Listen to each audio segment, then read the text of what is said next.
For my project, I chose my fridge freezer system to explain a concept from each chapter. For the first chapter, I chose thermal equilibrium, which is no net flow of thermal energy between two physical systems when they are connected by a path permeable to heat. What happens is a warmer object loses heat and transfers it to a lower temperature object. Once both objects reach the same temperature, they're in equilibrium. This is what happens to ice.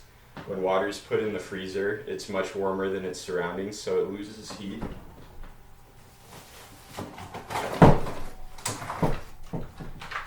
Causing ice to form.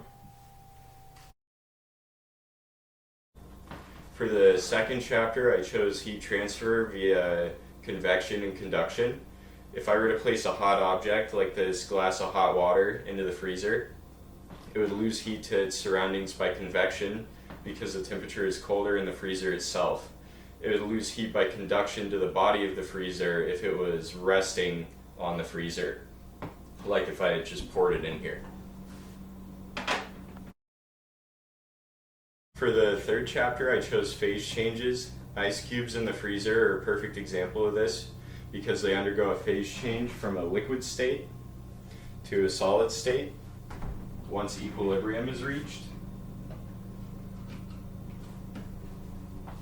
into ice.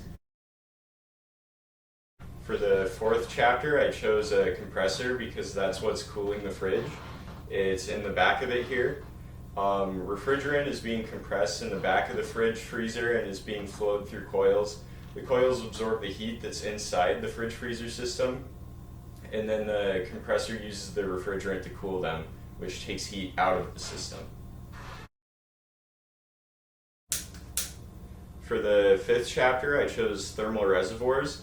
If I were to put a very small, very hot object into the fridge freezer, it wouldn't affect the temperature of it because it's a larger thermal reservoir than the small object.